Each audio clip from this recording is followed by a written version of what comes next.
Estate Agency X, the UK's #1 estate agency podcast discussing the future of estate agency, entrepreneurship and business with hosts Mark Burgess and Rob Brady. So in this episode of Estate Agency X, I'm with Pete and Jon from Mortlock Joyce. We discussed their startup from 3 years ago to where they are now, the problems they've gone through, how they might do things differently, how to niche into new markets, and basically how to find the right clients that they deserve and want to work with. Hope you enjoy it. So, Jon, Pete, welcome to the show. Thanks for having us. Yeah. So for anyone listening and watching out there, who's going to start first? A bit of background about Jon can Mortlock start. Joyce and you guys. Yeah, I suppose I can start. Yeah, so I suppose we started 2.5. Well, the idea started probably about 3.5 years ago. Actually. Yeah. In a pub. Funny enough, where all That's where the best ideas happen. Yeah. So, and I suppose the company started about 2.5 years ago. Both been in a estate agency for a long period of time. I've been in estate agency for almost 20 years. 20 years next year, basically. So long time. Obviously, you've been in for a while. 12 years. So Jon used to be my boss. That's how we met originally. And then, so I've done the corporate thing. I've done the independent thing. Back to corporate, and quickly wanted to do our own thing. And then, that's how it all happened. Do you still have to call him boss, or no? It's the other way around now. It's the other way around. Yeah, Jon, what are you doing today? Falls of habit. I do actually say that. Yeah. What's the plan? Brilliant. Yeah. So, idea 3.5 years ago. You say what actually sort of came to started it 2.5 years ago. What was it? Yeah. So we started at the end of October 21. Is that? I'm definitely not the numbers person. Clearly. 21. Yeah. So that's when we officially started. To be fair, the ground was running pretty quickly. So I think within the first week, we had our first listing. Wow. It definitely wasn't overwhelmed for business. As you probably imagine, it's tough, and I'd argue it's probably not great. I suppose these are a good time to start a business, but end of October, towards the end of the year, when people start to slow down or postpone things, probably not the best time. But the market was good at that point, though, wasn't it? The market was heated. Good. Yeah, quite heated at the time. Yeah, it was really, really busy. So that was good. But Quickly that was began to slow down after that, I suppose. Yeah. And then we all got COVID over Christmas, so and everyone was wiped out. But there's no good time to do these things. And because, as Jon said, we were planning on doing it about a year before that, I think you just had to get on with it. We couldn't wait any longer. I was absolutely chomping at the bits to just get started. And so we just took the plunge, and it's not been easy, but it's been worthwhile. It's an interesting one, actually, isn't it? Because like at the moment, it seems like, I guess I can't say this with any sort of authority. It just feels like a lot of the people that are thinking about starting up at the moment are just automatically going down the self-employed road, so they don't have to pay for Rightmove and that sort of stuff. So what was you guys obviously must have considered it, I guess. What was the deciding factor that made you think, you know what, we should invest in doing our own thing? I think when you're confined within a brand for so long and you're trying to break out of it, the idea of then arguably doing the same thing with that sort of model, it just didn't appeal to us. I think we wanted to do our own thing, didn't we? Create our own brand, realistically, I think. Your own colours, your own name. Not being governed by anyone. And even though there was going to be a lot more expense to do it. I mean, because I guess that's the main driving force for a lot of people. Aside from the fact that some people don't like being on their own, I'd say more so the driving force is like, but I just haven't got the money to go and get a Rightmove account and go and get software and go and do all of these things. It's obviously the models, some of them are great as well.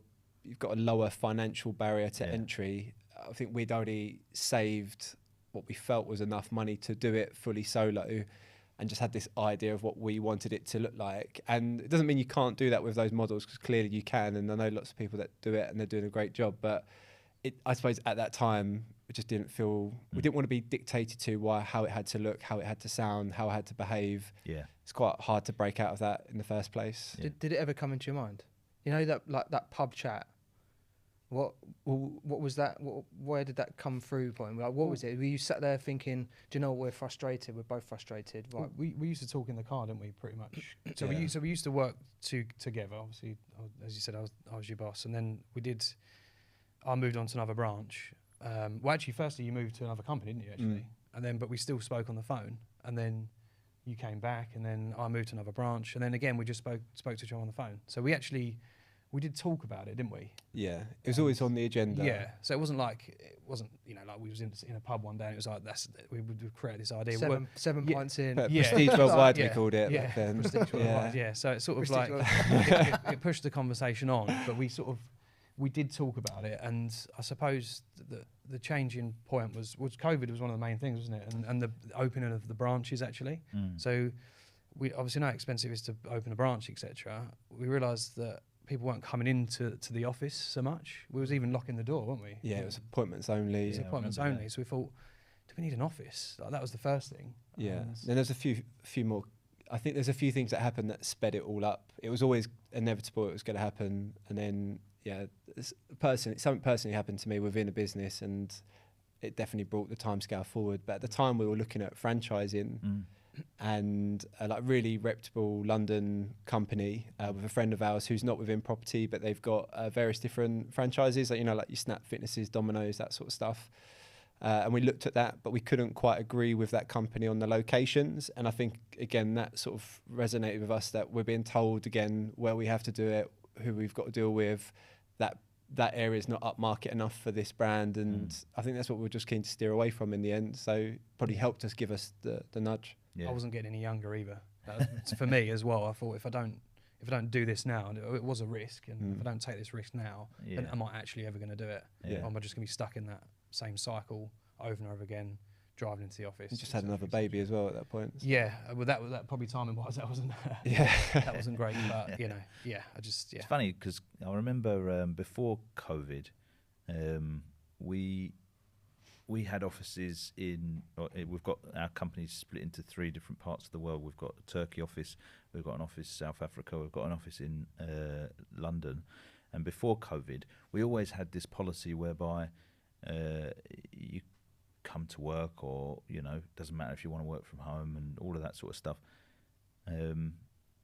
So COVID wasn't that much of a shock, but we had to have the offices because the rest of the world wouldn't accept it if we didn't. And it's amazing, as you say there, like what a difference COVID made with that. All of a sudden, like even now, like 4 years later, it's pretty acceptable for somebody not to even have an office, isn't it? Are you guys considering that you might have an office at some point, or have you already got an office, or how's it gone on from there? No, we're fully remote, so our address is where our accountants are based. We have obviously spoke about this a number of times.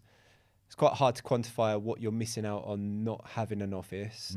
And I definitely see value of that brand awareness of having a specific place. Yeah.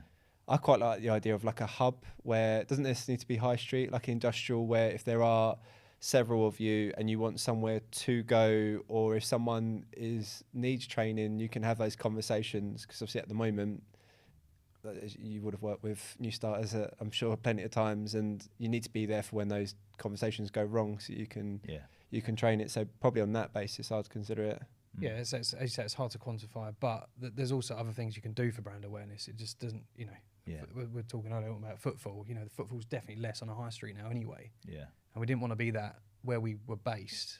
We thought we're going to be number 21 of now 21.8. All of a sudden, is it going to make that much difference? It's true, because you sort of enter this world, don't you, whereby, great, we've now got an office, but we've got the shittiest office on the high street all of a sudden. And now we've got to try and compete with the Starship Enterprise down the road there. And then what's different as well? Like, I think you've got to, it's quite hard to separate yourselves between everyone else on the high street, where you've all got very similar branding, similar colours. And I suppose we just really want to double down on how we present ourselves online, how we're marketing the homes, and then we'll look at those things further on down the line.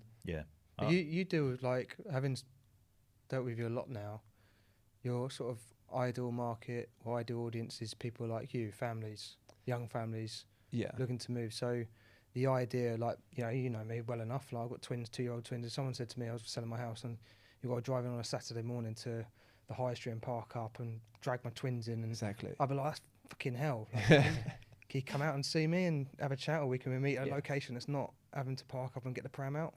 So all of those things, not making your life any easier. It's even like when you do like key collections, we always found it really anticlimactic, where I don't know what happened when you bought, but you probably went into the agent's office, they got you to sign a key sheet.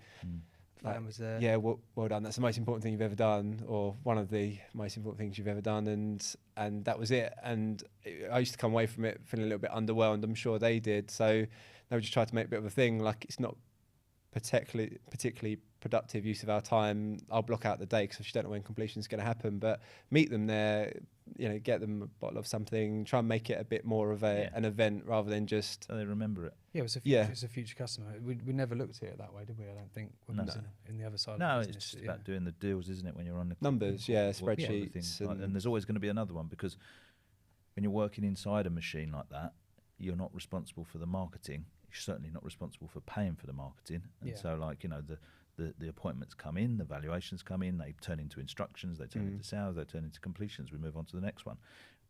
It's slightly different, isn't it, when, like, all the marketing's been done on your own credit card, and you're now, I would like that person to actually, remember me, possibly recommend me. You want them to feel at the end compelled to leave you a review or to recommend you to someone, and for the most part, that's hopefully how they feel. But it feels like a different experience now, where it is a bit more personable, and I think that's the way long term. Yeah, keep contact with these people. We would, I don't. There's hard. There've been count on one hand the people you would keep in contact with from a previous job, and now we've made friends and What was the other weekend I saw? It was like one of you was a professional dog walker, and the other which I left that to Pete, never have done that. Wouldn't cross my mind. Obviously, I love dogs, but we got a client and a few people that wanted to view. One of them in particular was about to go on holiday for a couple of weeks, and we didn't really want to miss out on the opportunity. But they've got a really nervous dog, which I've met before. It knows I'm friendly, and the only way around it was, well, I'll take the dog out. Can't have a nervous dog around complete strangers, because I don't think our insurance covers that. I want to get mauled by a dog.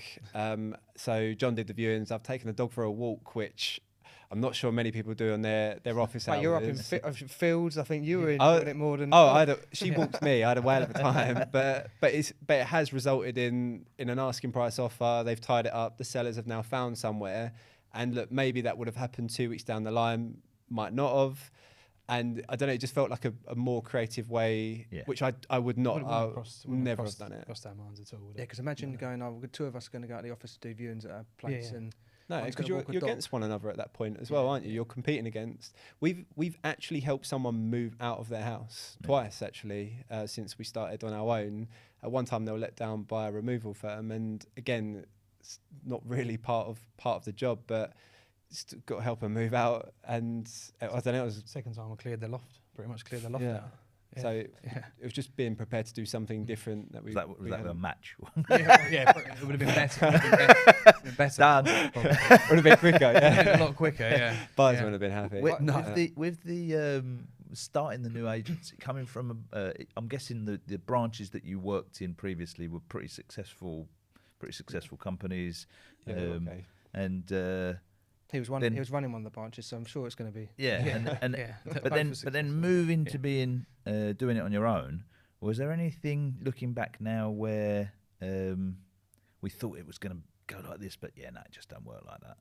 The phone doesn't ring when you something where you just sort of thought to yourself like, when we were in the pub, it was like it was going to be like this, and then the reality was like, no, it don't work. Yeah, well, I mean, we ended up dropping leaflets almost for the sake of it, because. Like dropping leaflets you don't really get much from that, really. But there was a point. There must have been a point where you thought this would be the way to do it. We'll drop the leaflets. We'll get the phone calls, right? Yeah, absolutely. Obviously, they didn't cut. We were doing it almost to do something at the start, because just filling time. Trouble is, I think at that point you only know what you know, and if I'm honest, it's quite a small world, corporate world. Like, you're taught on the odd training occasion, and it really doesn't sort of extend too much further than that from where I was. The training that I had was good, but there wasn't, I'd say, lots of it.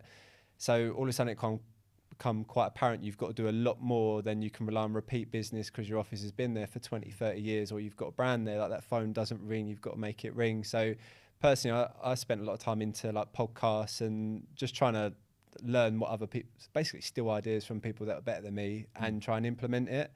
And we just had to get more creative to try and make that phone ring. But that was definitely a shock. Like, you just think, I'm going to get X amount of valuations just because we're there. And it doesn't. Yeah, when you go from like 20 to 30 guaranteed to zero. It's like, it's crazy. And you're calling your mum. Do you know anyone? And then you've got that internal battle that you were just talking about there, about if I'm not actually getting any listings, I've at least got to be showing to be making some effort. Yeah. If I go around and deliver 5,000 leaflets, it might kill me, but at least I can sort of hold my head up. And it's like it's not doing anything. It's not doing anything, but at least I can hold my head up. Like you get like meetings for meeting's sakes, which is definitely how I felt sort of towards the end. I felt like we were just ticking a box that didn't at that point. I don't think it ever really sort of yielded any results, but we were doing it just to say, well, we haven't just sat and watched Netflix all day. Yeah, you've got people to answer to, right? Like your partners or your parents or somebody who's going to go, well, what are you doing about it? Yeah. When are we going to stop living off beans? Yeah, basically. It's going to be a while. Yeah. Absolutely. So what did start to work then? Like, you must have got to the stage whereby, well, it sounds like you got to the stage where you were like, we're just wasting our time here. What then? Yeah, it was, I suppose a few different things. I suppose your phone books with the thing you got to start with. Yeah, as I said, a lot of people that use us we knew at the start, sort of, recommend, and it is still recommendations a lot at the moment. There's just, obviously, we're now starting to obviously get other business from reviews and things like that. So just working on things, the easy things, like the free things, like reviews and social media was pretty big. Yeah. Like the videos, obviously we had to invest in that, but doing the video marketing, people tend to say that it's really good. Do you think that is then? So do you think that the learning there is really just like reeling your expectations a little bit, because it's going to be hard to get some listings, and then those listings are going to need to get enough that they go, oh, these guys are quite good, and it will sort of grow organically from there. So reeling in the expectations of I don't know, if I can deliver this many leaflets, then I'll probably get 5 instructions. And if I continue delivering leaflets, then maybe I'll get to 10, and then I'll get to 20. And then before you know it, we're away, we're doing 20 a month. Yeah, I think the aim in the beginning was obviously just to keep afloat, basically. Yeah, make sure the bills are paid and stay open. And to an extent, it's still that. We're almost there at that next level, we feel. Yeah. Obviously, we're 2.5 years in. They say 2 years, like 90% of business fail in the first 2 years or something like that. So that was a good milestone for us. And still going, and it's it's still slightly hand to mouth, but we can see that feels like it's almost that tipping point, doesn't it? Yeah, it's close. We're now not 0 valuations, we're a good amount of valuations, which we know obviously then turn into good stock as well. Stock's absolutely fine. The actual stock and the customers that we deal with, the people we work with now, like it's genuinely enjoyable. We keep in contact with these people, but I think at the beginning it's quite easy to just do what you always did or sound like everybody else, and it's quite difficult to sort of train that out of yourself. But nowadays people they've gravitated to you for whatever reason, so you just have a different relationship from the beginning rather than it just be a completely cold start and a bit faceless, which is what it felt like. Yeah, because how going from a corporate machine, because I worked originally under Connells, and like you said, the training's good because you're just this cog in this one piece. Like that's what we train you for. And then you step out of that, and you've got to then do different hats for everything. But obviously, when you're in that corporate machine, like you said, you become faceless. You're just a person that turns up representing the brand, and you're judged based on whether you can convert that many sales or valuations into sales. How did you go for those first steps of when you put your logo up on the Instagram or whatever websites and stuff like that? How did you feel going through that initial process of going with Pete and Jon? Because a lot of people still struggle with that. Because, for anyone listening out there who might be considering, do you know what, I'm fed up with 10 years, 15 years, 20 years in faceless thing. I'm getting pressurised into doing this, and doesn't align with me. Would you give any tips to anyone out there who's maybe considering going down that route? And what would you say to them? But how do you start? Where do you start from? Like, what was it like turning the first time, putting the camera on and talking to the camera? I'll let you take that one, because you... Yeah, because that forced it on him. To be honest with you, if you asked me, 2.5 years ago, 3 years ago, to do a podcast, I'd probably tell you where to go to. I'd be like, no. Yeah. Unless I've had about 10 pints, then I'll be on the camera. Slurring podcast. Yeah, and exactly, yeah. Significantly more sweary as well, yeah. Yeah, definitely. So we knew that was quite a big thing. It was definitely not way out of my comfort zone, but we knew it was so important. And I just had to overcome it. And I just remember the first bit, and you people took the mickey a little bit, not loads. Actually, most people are very like a wooden man. Yeah, basically. Like, so you're trying to smile, you're trying to walk properly, you're trying to talk, trying to remember what you're saying, trying to be somebody you're not. Yeah, pretty much. And you get the comments, but most people were like, "Oh, brilliant! Like, well done for trying. It's fantastic, you know." And you get it's shit, but well done for trying. No, exactly. Because I think a lot of people won't do that as well, and I think they realise that. Yeah. And then you do one, you do two, then you do three, and all of a sudden, like now, becomes normal, right? It's natural. I mean, I think the last couple, I used to write what I was going to say, and now I just a couple of points, and I just go with the flow on it. And it just comes a lot smoother, basically, and more natural. So now you can be the person that you are, right? And then it's easy all of a sudden. Absolutely, yeah. And it's changed things for us. And I think so. For example, like obviously, I've met you both today, especially you, Rob. Obviously, we've spoken a lot on video, but I just feel like I know you anyway. And it's the same with applicants and buyers and sellers. Sorry.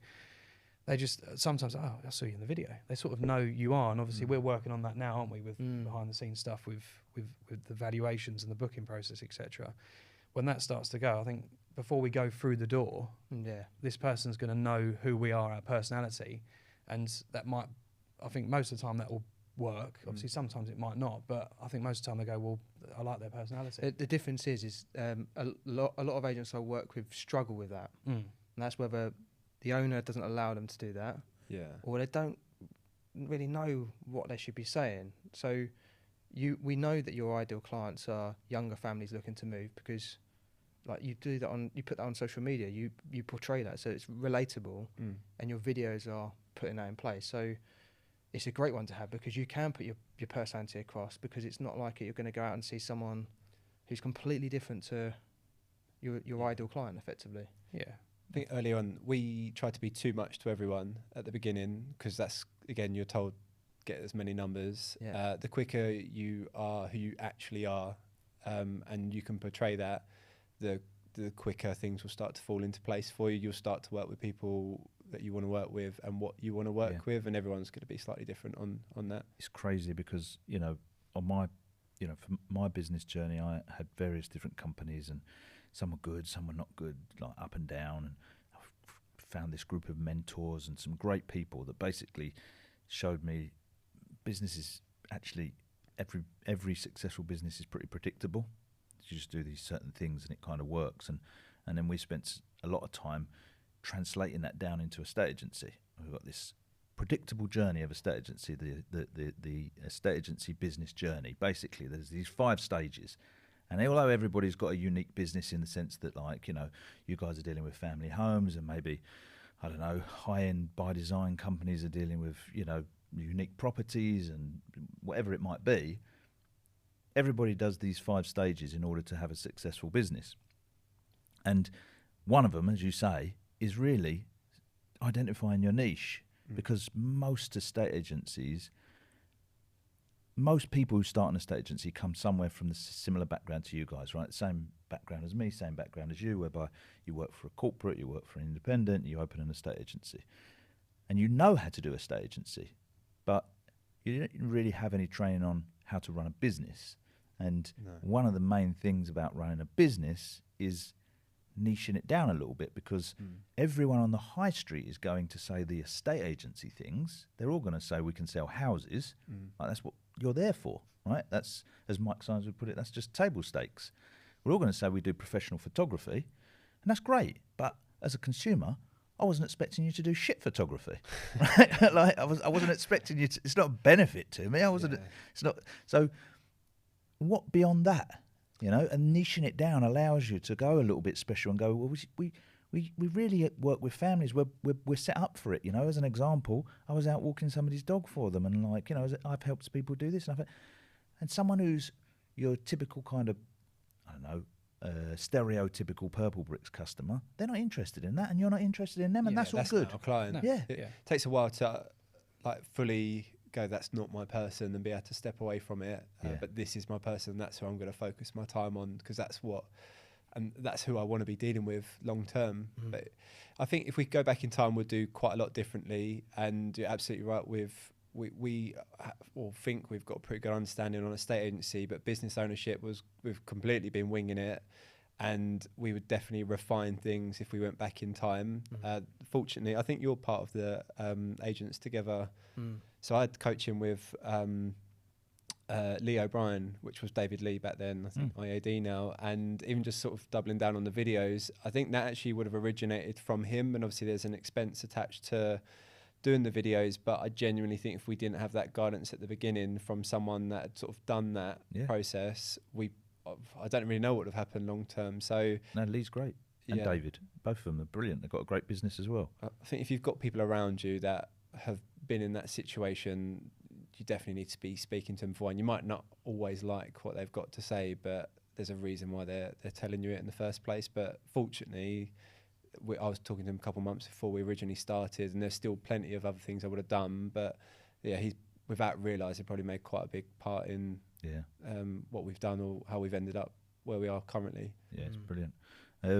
So as you kind of move forward then now, as you say that the business is starting to move into a new stage now, possibly could look at offices, could look at a hub, getting to the stage, I'm guessing, of possibly needing extra people to come on board. Do you think as you move forward with it that you'll go down the road of employing people or starting a self-employed model, or have you not really sort of thought about any of that stuff yet? I suppose, well, a little bit of both, I suppose, technically. So there'll be an element of employment, probably helping out with a smaller amount of employees. Yeah, but then the partnership model is probably the way we want to go forward, I think. Yeah. Obviously, it's a little way away, but I think initially employ a couple of people because we're doing everything at the moment, which is absolutely fine. But eventually, I think we want to sort of step away from certain things. It's why we moved over to Lifecycle originally. Obviously, at the moment, I don't think we've really scratched the surface. Obviously, we've made a good dent, but there's so much you can do with Lifecycle. We wanted to be able to have a blueprint for people. Didn't want it to be that you just come in, and self-employed is not easy. It's really hard to get up and running. You need at least that sort of that backing. And I think there can be great agents, but they're not really great at processes, like I'm not. If it wasn't for Rob going, no, just focus on this, I would get nothing done because I just chase the shiny new thing all the time. So we wanted to have a blueprint because I just think that's often the personality type you get. They're not going to be good at all of those things, or they might be good at that and something else. But like Avocado, Ian Macbeth, I don't even know him, but I gravitate towards him, and I think they've really nailed that down. And I'd love to be able to offer something that's our own to agents, so they just got a real head start. Yeah, they've got a database, they've got these videos that they're gonna pre-record, and everything's just set up so they can really just focus on the important stuff. Yeah, it's a great way of looking at it. I think I obviously dealt with thousands of agents, and I think it's too common in the self-employed model for people to just think, well, just come and work under me. Like, I'll give you a cheap Rightmove account. Like, it's not enough. Like, they're just going to leave you. Yeah, or someone that offers you basically, a bit like if this person works out as a success, they're going to leave. Yeah. Whereas, like as you say, if the brilliant work that guys like Ian are doing, and James Humphrey Stone at the Avenue, various different people, David Lindley, like they're actually doing what you're talking about. They're building a entire platform, whereby this person can step out of maybe a corporate world or an independent, and maybe the phone's not going to ring off the hook and get them 20 valuations, but they don't have to start worrying about, I forgot to put any content on social media, and I forgot to send a reminder email to that person about the appointment, I forgot to chase up the viewing feedback. The whole system's been sort of built out for them. They just do your valuations and keep trying to get more valuations, and concentrate on the human side. Focus on the client. You don't need to, and obviously the content and stuff they can change and make their own. But I think it's important. I think that's the way things head long term. Is some people moving towards customers, and then other people are moving away from it. I don't know if you want to be stuck in the middle, because what we've worked on, and I've liked working with you guys on it, is the blueprint, and what you're talking about is doing exactly, not just come and be a self-employed agent. The coaching stuff we've had is the frustrations you had in why you set up your business, and enabling the person to do that in a more smoother transition. Yeah. So you're 2.5, 3 years down. Struggle you've had is not to necessarily have the same struggles of X, Y, and Z. It's like, come with us and we'll help unlock new struggles. what you're looking to do. But at least gives you that, like you said, that blueprint system behind it, so you can go out and do the agency stuff that you still enjoy. But we've helped craft who you are and why you exist, and why you're a good agent to be around, not just. There's really costly things to get wrong as well. Like, I don't know what if you had all these things refined at the beginning, where exactly you would be.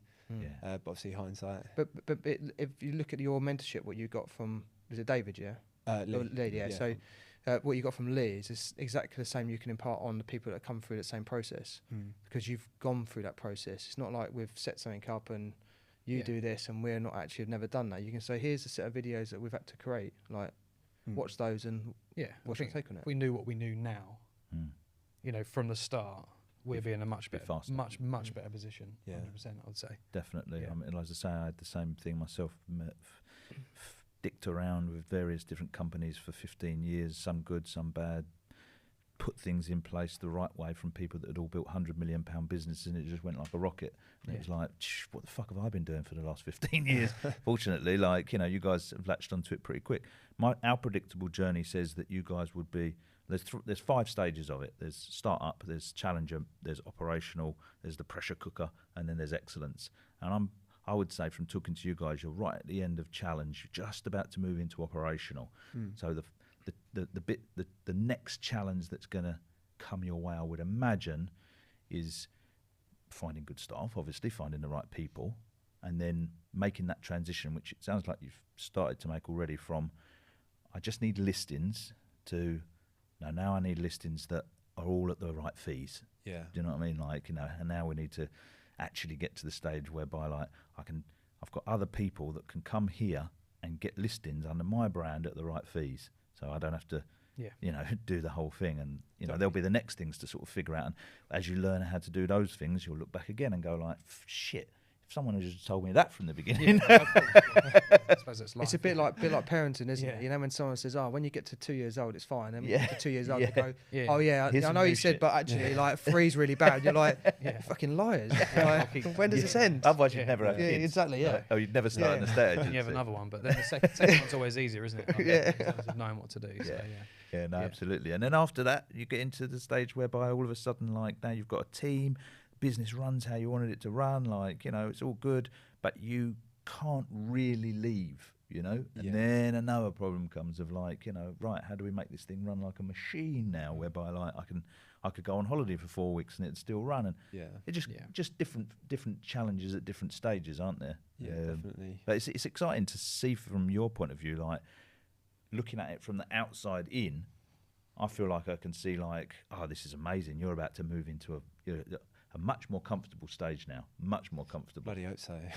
But what's really interesting is, you know, hundreds of agents now dealt with over a 5-year period, and many are in 3 but really struggle to break out of 3, right? Because they might have been 3 in, like, for 10 years and not knowing the stuff you've done, the harder bits, and trying to work on the setting up on. Okay, when we go beyond 3, what's the next stage afterwards? A lot of them are sort of sat there and we're just taking on anything, and then they've taken on loads of staff to take on anything, and then all of a sudden they're like, we're going to niche down now, but we've got a big staff wage bill, and we've done these expectations, and fees are cheap, and we just any houses, and then they're sort of stuck in this chaos. They try to expand out of it, and then they struggle with that. Fees seem to be a big issue for a estate agency. Did you guys find that, or did you find it in the beginning? Like, how does that we work moved for you? into a different area to begin with, so I think I've definitely almost given a few people a heart attack, because people were really putting their pants down where we live. Again, probably should have done a little bit more research there in terms of what the general person was paying, but I thought, I'm only working 45 minutes away, it can't be too dissimilar, and I was wrong. So it's probably, again, down to the number of competition as well, isn't it, in this area. But there was 2 different fees there, so it was quite shocking. But obviously we're dealing with 2 different areas, so you've got to go on these appointments with 2 different conversations as well. 2 different to 2 different hats. So, you know, because obviously if you go too high, then you're not going to get it on in the first place. But you've also got to portray your value as well. Yeah. Which is it's not always easy because obviously a lot of people are fee driven, but you use the purple bricks. You know, some people might call them around for a reason. Yeah. That's if they want to do that, that's fine. Fair enough. Yeah. Absolutely fine. Did get easier once we started to go, this is what we want to be working with, this is what we really want, and generally those people never sort of argue the fee conversation because they see the value and they gravitate towards you. They want what you're offering, right? But the people and the worst clients I've ever had have always been the worst paying ones, and sometimes you just need to remind yourself that maybe that's not your ideal. The gut in the feeling when you first walk through the door and you think, nah, you're not for me. Yeah. And then they're still signing the paperwork and you're still like, you're not for me. Yeah. But it'd be good to have a board. Be good to have a board. It'd be good to sell this house, and then you're like a year down the line. And we love that.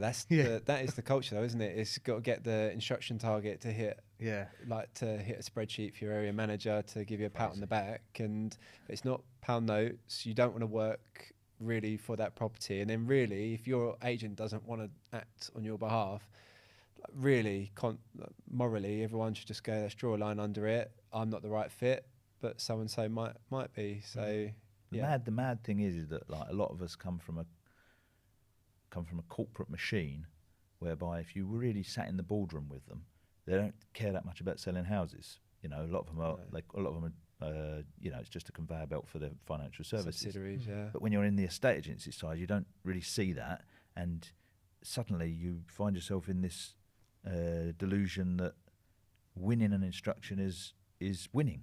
And it's like, no, getting an exchange. Like if you're self-employed, it's your company, and it's all based around, you know, selling houses. Actually getting a house to completion is winning because that's when we actually get some money.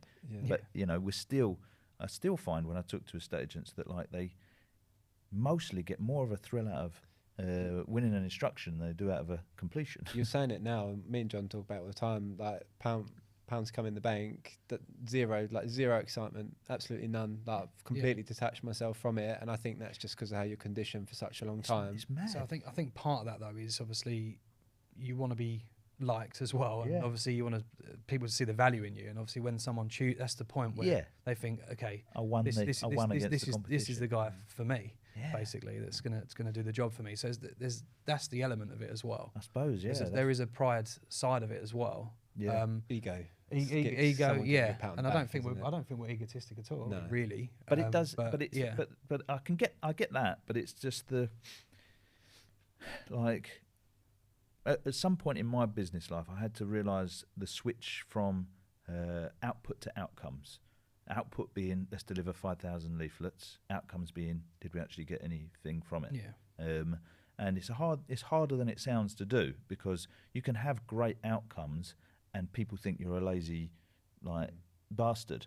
But it doesn't matter because I've got the right outcomes. And that's really hard for a lot of people to get their head around, especially if you've worked in a corporate world and you've had managers that are like, this is when our morning meeting is, this is how many phone calls we make. 100 calls. All of that sort of thing. So what's crazy is that often I see on social media or from talking to agents, people will go, I don't know, they'll show an example of maybe a touting letter and go, how many instructions do you reckon you'd get? How many of these do you think you'd have to send out to get, you know, X amount of instructions? And it's like,